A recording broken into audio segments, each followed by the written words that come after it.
স্বাগত ডিবিসি সংবাদে আপনাদের সাথে আছি সোনিয়া আফরিন ঈশিতা। এবারে জানাবো খবরের বিস্তারিত। বিএনপি সহ বিভিন্ন রাজনৈতিক দলের নেতাদের সাথে বৈঠকে বসেছেন জাতিসংঘের মহাসচিব অ্যান্তনিও গুতেরেস। রাজধানীর হোটেল ইন্টারকন্টিনেন্টালে এ বৈঠক চলছে। বৈঠকে যোগ দিয়েছেন বিএনপি মহাসচিব মির্জা ফখরুল ইসলাম আলমগীর, স্থায়ী কমিটির সদস্য সালাউদ্দিন আহমেদ। এরপর একই হোটেলে সংস্কারের উদ্দেশ্যে গঠিত জাতীয় ঐকমত্য কমিশনের সঙ্গেও বৈঠকে মিলিত হবেন তিনি। এছাড়া ইন্টারকন্টিনেন্টালে বাংলাদেশের সুশীল ও যুব প্রতিনিধিদের সঙ্গেও বৈঠক করবেন জাতিসংঘের মহাসচিব। এরপর বিকেলে যৌথ সংবাদ সম্মেলনে অংশ নেবেন জাতিসংঘের মহাসচিব অ্যান্তনিও গুতেরেস ও প্রধান উপদেষ্টা ডক্টর মোহাম্মদ ইউনুস।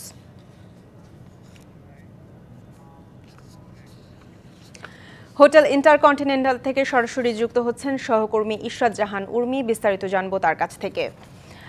উর্মি, জানাবেন বিভিন্ন রাজনৈতিক দলের নেতাদের সাথে জাতিসংঘের মহাসচিবের বৈঠকের বিষয়ে বিস্তারিত এবং আসলে কোন কোন বিষয়গুলো উঠে আসতে পারে। ভেতরে কি আলোচনা হচ্ছে সেটা সেই বিষয়ে তো আমাদের পক্ষে এখনই কিছু বলা সম্ভব নয়, কিন্তু আপনি নিশ্চয়ই দেখেছেন যে বাসসের বরাত দিয়ে যে সংবাদ করা হয়েছে যে বর্তমান সরকার যে সংস্কারের কথা বলছে সেই সংস্কারে পাশে থাকবে জাতিসংঘ, এমন কথা বলেছেন জাতিসংঘ মহাসচিব।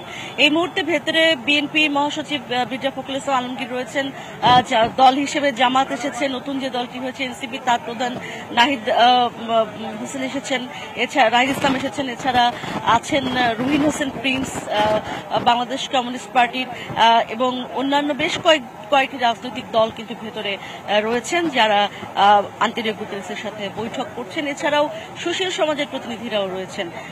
কয়েকটি বৈঠক আসলে পরাপর হওয়ার কথা, অর্থাৎ একটার পর একটা বৈঠক হওয়ার কথা, এবং শেষে আপনি যেমনটি বললেন যে পররাষ্ট্র উপদেষ্টার সহযোগে একটি প্রেস ব্রিফিং হওয়ার কথা, যদিও সেই প্রেস ব্রিফিংটি খুব সীমিত সংখ্যক সাংবাদিক নিয়ে করার কথা রয়েছে, এবং সেখানে আসলে খুবই দুই একটা প্রশ্ন নেওয়া হবে এবং বাকিটা আসলে স্টেটমেন্ট দেবেন অ্যান্তনিও গুতেরেস। তো বেশ ভেতরে যে বৈঠকগুলো চলছে একটির পর একটি, এবং তরুণদের সাথে একটি বৈঠক হওয়ার কথা রয়েছে, অর্থাৎ সুশীল সমাজের সাথে একটি, রাজনৈতিক দলের সাথে একটি এবং তরুণদের সাথে একটি, অর্থাৎ তিনটি বৈঠক, গোলটেবিল বৈঠক বলেন অথবা আলোচনা যদি আমরা বলি, তিনটি বৈঠক রয়েছে। সেই তিন বৈঠকের শেষে সংবাদ সম্মেলনের মধ্যে দিয়ে তার যে আনুষ্ঠানিক কার্যক্রম সেটি শেষ হবে। বিকেলে ইফতারের আয়োজন রয়েছে প্রধান উপদেষ্টার আয়োজনে, সেটির পরে কিন্তু আগামীকাল তিনি চলে যাবেন। আপাতত আমরা অপেক্ষা করছি রাজনৈতিক দলের নেতারা বের হলে তাদের কাছ থেকে হয়তো কি আলোচনা ভেতরে হলো সে বিষয়ে জানতে পারবো।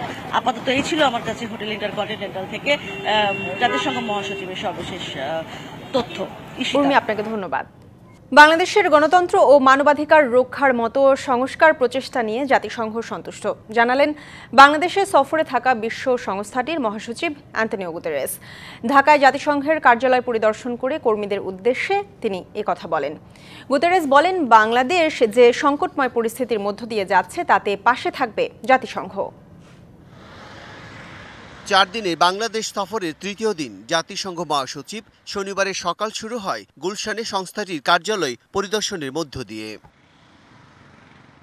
সেখানে কর্মকর্তা কর্মচারীদের সঙ্গে মতবিনিময় ছাড়াও কয়েকটি সেশনে অংশ নেন তিনি। কর্মীদের উদ্দেশ্যে তিনি বলেন, বাংলাদেশ যে সংকটময় পরিস্থিতির মধ্য দিয়ে যাচ্ছে তাতে পাশে থাকবে জাতিসংঘ। Is your absolutely outstanding hospitality that I witnessed yesterday. বাংলাদেশের আতিথেয়তায় আমি মুগ্ধ। বাংলাদেশের গণতন্ত্র ও মানবাধিকার রক্ষার মতো সংস্কার প্রচেষ্টা নিয়ে আমরা সন্তুষ্ট। বাংলাদেশ যে সংকটময় পরিস্থিতির মধ্য দিয়ে যাচ্ছে তাতে পাশে থাকবে জাতিসংঘ। Democracy, of human rights, of inclusion, that is exactly what we would like to see everywhere in the world. গুলশানের আয়োজন শেষে জাতিসংঘ মহাসচিব যান রাজধানীর হোটেল ইন্টারকন্টিনেন্টালে। সেখানে ম্যারাথন বৈঠকের পর বিকেলে যৌথ সংবাদ সম্মেলনে অংশ নেবেন জাতিসংঘের মহাসচিব Antonio Guterres. Bijan Kumar Das, DBC news, Dhaka.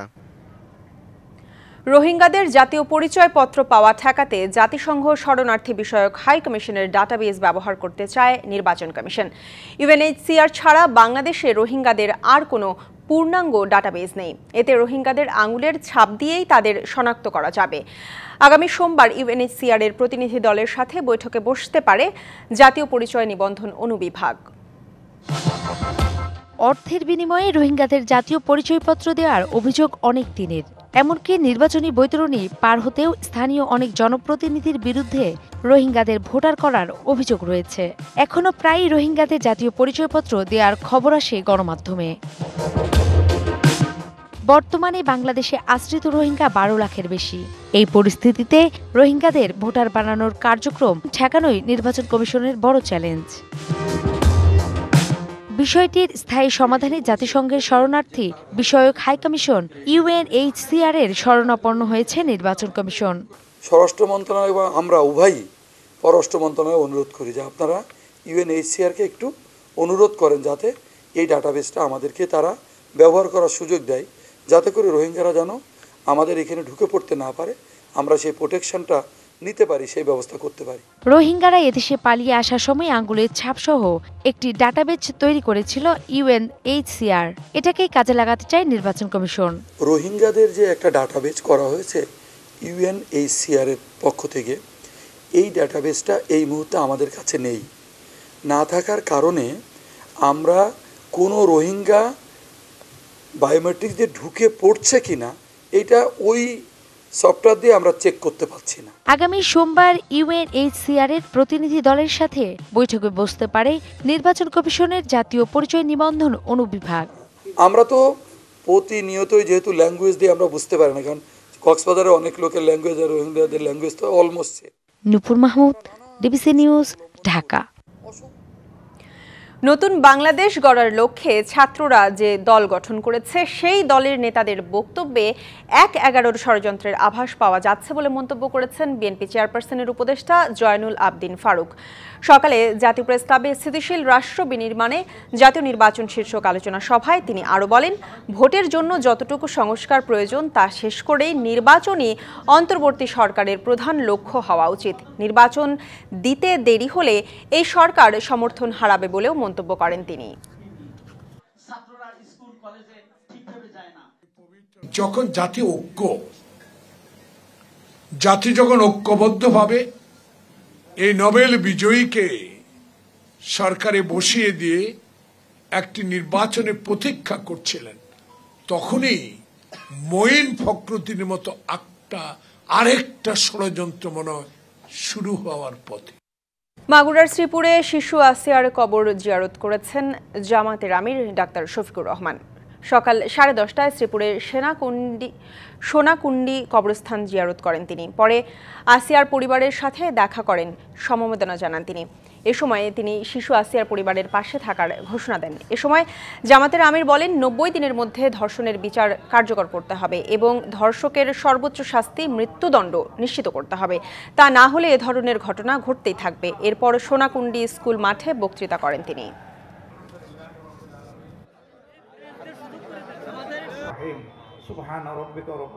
আসিয়ার কবর জিয়ারত করতে, তার মা বাপকে সহানুভূতি জানাতে, এই ধরনের যত ভয়ঙ্কর অপরাধ সংগঠিত হবে আপনারা সাংবাদিক মহল সত্যকে সত্য হিসাবে তুলে ধরবেন। এই মেয়ের হত্যাকারীদের বিচার আমরা অত্যন্ত দ্রুত দেখতে চাই এবং বিচার কার্যকর হয়েছে, শাস্তি এটা আমরা দেখতে চাই। জুলাই শাপলা ও পিলখানা হত্যাকাণ্ডের বিচার, গণহত্যাকারী আওয়ামী লীগকে নিষিদ্ধকরণ এবং ধর্ষকদের বিরুদ্ধে দ্রুত বিচার ট্রাইব্যুনাল গঠনের দাবিতে শাহবাগে জড়ো হয়েছে ইনকিলাব মঞ্চ। এদিকে কেন্দ্রীয় শহীদ মিনারে বাম সংগঠনগুলোর পূর্ব নির্ধারিত গণমিছিল স্থগিত করা হয়েছে। আওয়ামী লীগের গুম, খুন ও গণহত্যাকে শাহবাগে আন্দোলনকারীরা বৈধতা দিয়েছে মন্তব্য করে শাহবাগের আন্দোলনকারীদের শাহবাগী আখ্যা দিয়ে ইনকিলাব মঞ্চের মুখপাত্র শরীফ ওসমান হাদি ঘোষণা দেন, তারা রাজপথে নামলে প্রতিহত করে আইনশৃঙ্খলা বাহিনীর কাছে সোপর্দ করা হবে। বলেন, ভারতের প্রেসক্রিপশনে কেউ জুলাইকে ধ্বংস করতে চাইলে তাদের 20 দাঁত উপড়ে ফেলা হবে। এ সময় ধর্ষকদের বিচারের জন্য বিশেষ ট্রাইব্যুনাল গঠন করে 90 দিনের মধ্যে বিচার নিশ্চিত করার দাবিও জানান তিনি।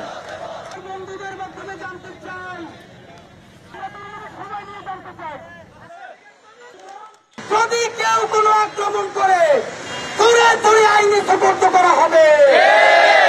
শাপলাকে খুন করছে তোরা, এরপরও ভিকটিম কারো খেলছে তোরা। জুলাইয়ের বাংলাদেশে সেই ভিকটিম কার্ড আর খেলতে দেওয়া হবে না। ভোক্তার অধিকার সংরক্ষণে 2009 সালে আইন প্রণয়ন হলেও এর সুফল পাচ্ছে না সাধারণ মানুষ।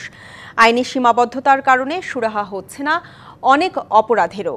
এই অবস্থায় কোনো ক্ষেত্রে সময়ের সাপেক্ষ হলেও নিষ্পত্তির প্রতিশ্রুতি জাতীয় ভোক্তা অধিকার সংরক্ষণ অধিদপ্তরের। আর ক্যাবের দাবি যে সর্ষে ভূত তাড়াবে তাতেই বাস ভূতের। এমন পরিস্থিতিতে পালিত হচ্ছে বিশ্ব ভোক্তা অধিকার দিবস। যেমন তেল বলেন, এটা বলেন, সেটা বলেন, সবকিছুতে দেখবেন ভেজাল, না হয় একটু কম, না হয় একটু এর মধ্যে একটা 2 নম্বর একটা কিছু আছে। কোহিনুর হক বাজার করতে এসে এভাবেই ক্ষোভ জানালেন তিনি। শুধু ওজন কিংবা পরিমাপে কম দেয়া নয়, অসৎ ব্যবসায়ীর চক্করে প্রতিনিয়তই ঠকছেন তার মতো ক্রেতারা। কখনো দাম দিয়ে কিনছেন মানহীন পণ্য, কখনো বা নতুন মোড়কে মেয়াদ উত্তীর্ণ ভেজাল খাবার। তরমুজ তো কেজি হিসাবে বেচার কথা না, কারণ তরমুজ তো আনে পিস হিসাবে। সে পিস হিসাবে 150 টাকা আনলে সে এখানে 400 টাকা করে বেচে। বাচ্চাদের জন্য 2 বক্স চকলেট কিনে বাসায় নিয়ে আসি। রাত 12টার সময়টা যখন খুলি দেখি যে প্রচুর বিশ্রী গন্ধ, ফাঙ্গাস পড়ে গেছে। তো ওনাদের আমি জানানোর চেষ্টা করি, কিন্তু ওনারা তো কলটা রিসিভই করেন না। পরে আমি ভোক্তা অধিকারকে জানাই। ব্যবসায়ীদের এমন অপকর্মের অভিযোগ হরহামেশাই পায় জাতীয় ভোক্তা অধিকার সংরক্ষণ অধিদপ্তর। তবে ই-কমার্স, স্বাস্থ্যসেবা, বাড়ি ভাড়ার মতো খাতে প্রতারিত হলেও ভোক্তার নেই প্রতিকারের পথ। আমার ইভিলিতে আসলে অর্ডার করা ছিল 2021 সালে। আমার অলমোস্ট অনেকগুলো টাকা 4 বছর ধরে ওদের কাছে আছে। এটা যে আমি পাবো কি পাবো না, এটার এখন পর্যন্ত কোনো ঠিক ঠিকানা নাই এবং এটার ব্যাপারে কোনো আপডেটও নাই। সংস্থাটির তথ্য মতে গেল বছরের জুলাই থেকে চলতি বছরের ফেব্রুয়ারি পর্যন্ত অভিযোগ জমা পড়েছে 69,832টি। এর মধ্যে শুধু ই-কমার্স খাতেই অভিযোগ 2 লাখের কাছাকাছি, আর সাধারণ অভিযোগ প্রায় 22,500। এসব অভিযোগের মধ্যে নিষ্পত্তি হয়েছে 19,711টির, প্রক্রিয়াধীন আছে 2,814টি। জাতীয় ভোক্তা অধিকার সংরক্ষণ অধিদপ্তর বলছে, অভিযোগ পেলে আইনি ব্যবস্থা নেওয়া হয়।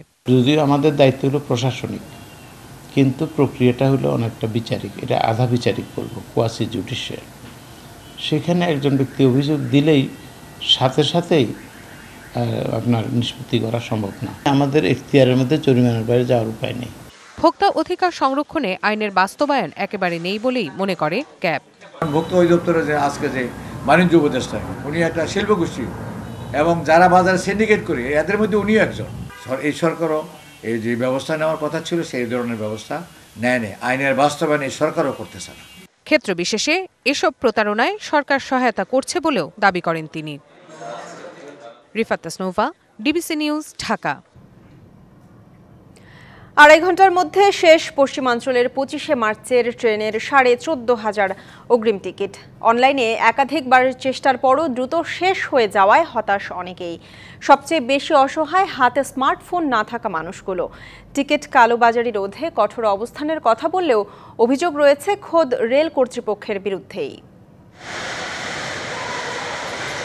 ঘরে বসেই ঈদের ট্রেনের টিকিট করা যায় ঠিকই, কিন্তু তা হাতের মুঠোয় আনা দুঃসাধ্য বটে। ঈদের ছুটিতে ভাবছেন বাড়ি যাবেন, কিন্তু কপালে মেলেনি কাঙ্ক্ষিত টিকিট। অনলাইনে একাধিকবার চেষ্টা করার পরেও কয়েক মিনিটের মধ্যে টিকিট শেষ হয়ে যাওয়ায় হতাশার গল্প যাত্রীদের মুখে। অনলাইনে আমি কালকে অনেক ট্রাই করলাম, কিন্তু ঢুকতে পারছিলাম না। অনলাইনে ঢুকছি কিন্তু পাওয়া যায় না, তো এর আগে অনেক চেষ্টা করছি। আজ দেয়া হচ্ছে 25 মার্চের ট্রেনের অগ্রিম টিকিট। বাসার চেষ্টার পর কমলাপুর রেলওয়ে স্টেশনে টিকিট কাউন্টারে এসে ফোনে অ্যাপসের মাধ্যমে চেষ্টা করে যাচ্ছেন, কিন্তু ভাগ্যে মিলছে না টিকিট। চেষ্টা করছিলাম 25 তারিখ রাতে পঞ্চগড় ট্রেনের, কিন্তু সকালে আমি অ্যাপসে ঢোকার পর কোনো ট্রেনের টিকিট দেখিনি, সবগুলো শূন্য। সব থেকে অসহায় সেই মানুষগুলোই যারা স্মার্টফোন ব্যবহার সম্পর্কে ধারণাই নেই। নিরুপায় হয়েই কাউন্টার থেকে কাউন্টারে ঘুরে বেড়াচ্ছেন টিকিটের জন্য। আমার এত অ্যাপস নাই, আমার এই যে বাটন সেট, আমি অ্যাপসের সম্পর্কে তো আমি জানিই না। আমি অনলাইন বিষয়ে আমি কি জানি, আমি কোন জায়গায় অনলাইনে টিকিট বিক্রি করে এটাও আমি জানি না। আমরা যারা না বুঝি তাদের জন্য খুব সমস্যা।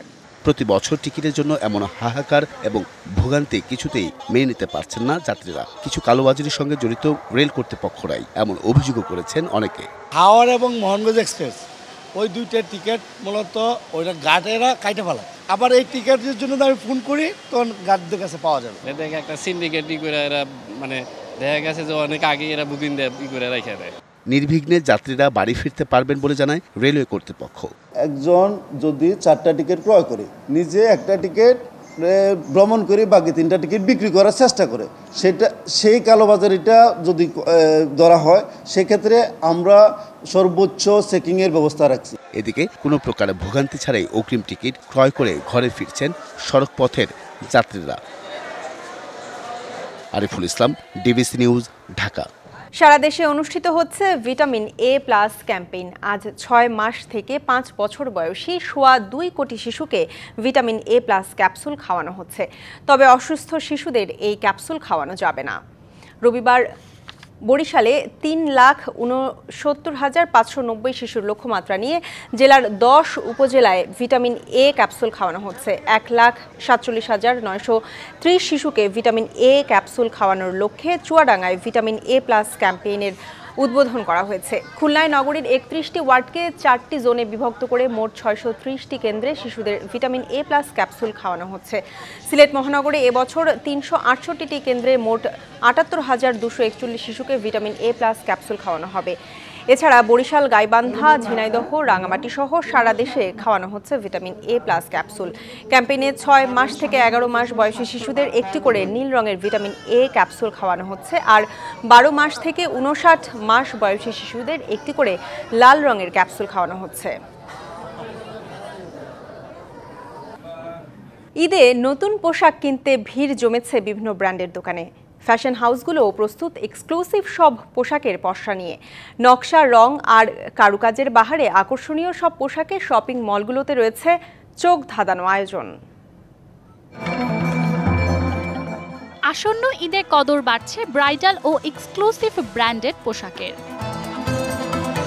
দেশি বিদেশি বিভিন্ন ডিজাইনার ড্রেসের আসর সাজিয়ে বসেছে রাজধানীর স্বনামধন্য ফ্যাশন হাউসগুলো।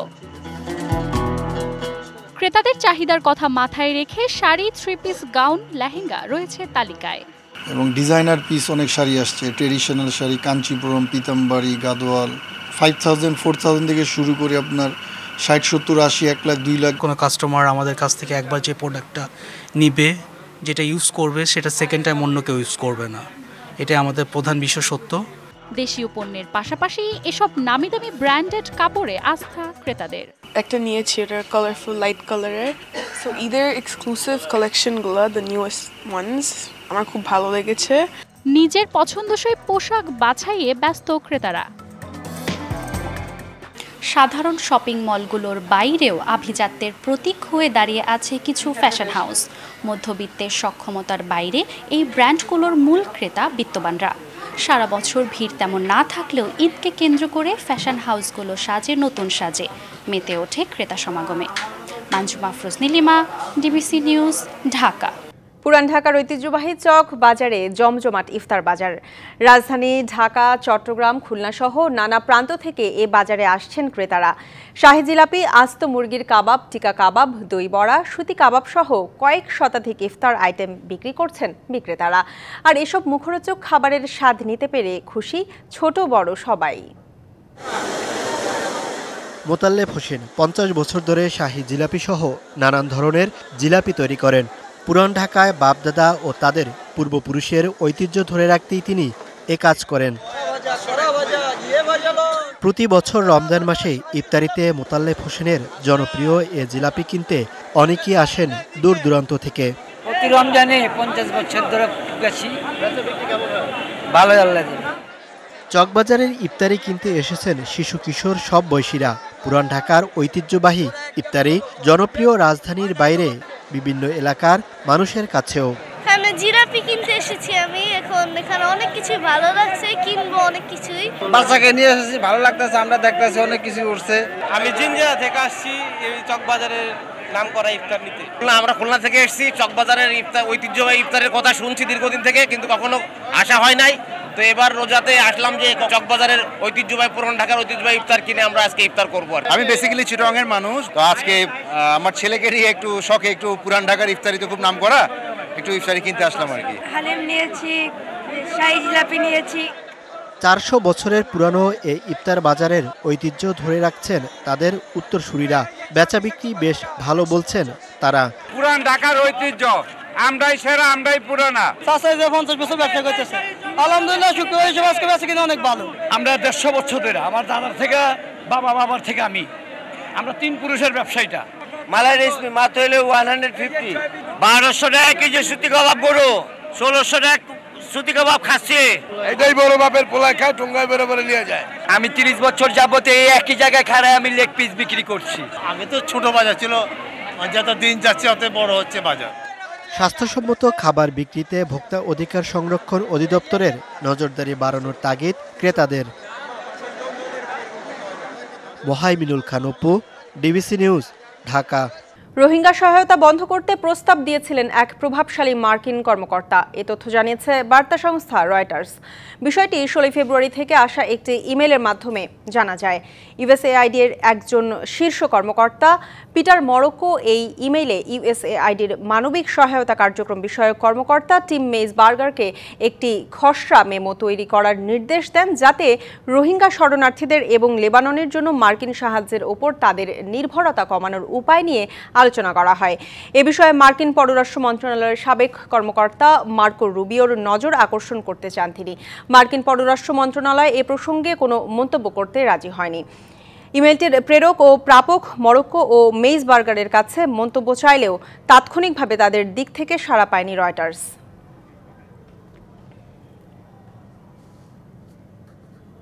সংবাদে এই ছিল এখনকার মতো। ডিবিসি নিউজের সংবাদগুলো পড়তে ভিজিট করুন dbcnews.tv আর ভিজিট করুন ডিবিসি নিউজের ফেসবুক পেজ এবং ইউটিউব চ্যানেল। ডিবিসির সঙ্গে থাকুন।